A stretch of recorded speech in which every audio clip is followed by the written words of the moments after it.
जम्मू कश्मीर से 370 हटाने का फैसला बरकरार, सुप्रीम कोर्ट ने कहा।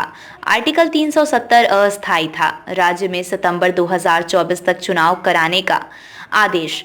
जम्मू कश्मीर से आर्टिकल 370 हटाने का फैसला बरकरार रहेगा। सुप्रीम कोर्ट की 5 जजों की बेंच ने सोमवार को ये फैसला सुनाया।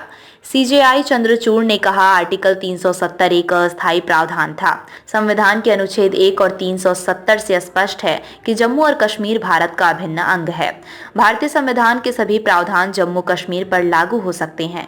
कोर्ट ने कहा, हम आर्टिकल 370 को निरस्त करने के लिए जारी राष्ट्रपति के संवैधानिक आदेश को वैध मानते हैं। हम लद्दाख को केंद्र शासित प्रदेश बनाने के फैसले की वैधता को भी बरकरार रखते हैं। इसके साथ ही सुप्रीम कोर्ट ने राज्य में 30 सितंबर 2024 तक विधानसभा चुनाव कराने के आदेश दिए।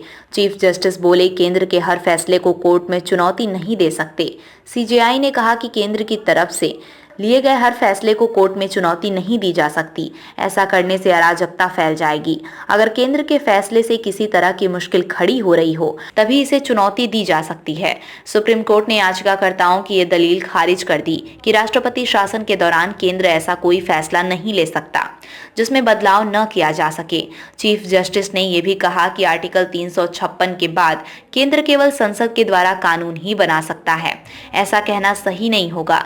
सीजेआई ने बताया कि फैसले में 3 जजों के जजमेंट हैं। एक फैसला चीफ जस्टिस जस्टिस गवई और जस्टिस सूर्यकांत का है। दूसरा फैसला जस्टिस कौल का है। जस्टिस खन्ना दोनों फैसलों से सहमत हैं। केंद्र ने 5 अगस्त 2019 को 370 हटाया। इसके खिलाफ 23 याचिकाएं मोदी सरकार ने अपने दूसरे कार्यकाल में 5 अगस्त 2019 को आर्टिकल 370 खत्म कर दिया था। साथ ही राज्य को 2 हिस्सों जम्मू कश्मीर और लद्दाख में बांट दिया था। इसके खिलाफ सुप्रीम कोर्ट में कुल 23 याचिकाएं दाखिल हुई थीं। 5 जजों की बेंच ने सभी याचिकाओं की एक साथ सुनवाई की थी। सुप्रीम कोर्ट में लगातार 16 दिन तक चली सुनवाई 5 सितंबर को खत्म हुई थी। इसके बाद सुप्रीम कोर्ट ने फैसला सुरक्षित रख लिया था। यानी सुप्रीम कोर्ट ने सुनवाई के 96 दिन बाद केस पर फैसला सुनाया।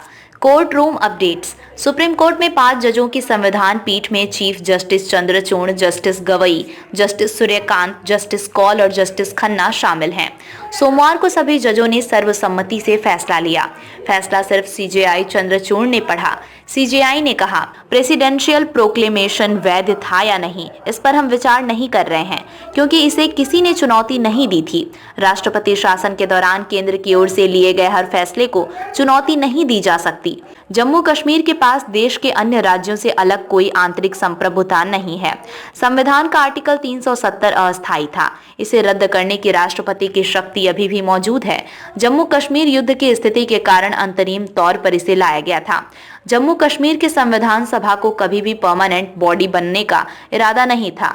जब जम्मू कश्मीर की संविधान सभा का अस्तित्व खत्म हो गया तो जिस विशेष शर्त के लिए आर्टिकल 370 लागू किया गया था उसका भी अस्तित्व खत्म हो गया।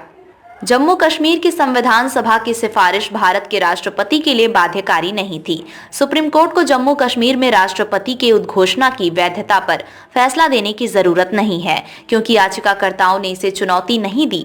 चीफ जस्टिस ने कहा कि जम्मू कश्मीर ने जब भारत में शामिल हुआ तो उसकी संप्रभुता नहीं रह जाती है।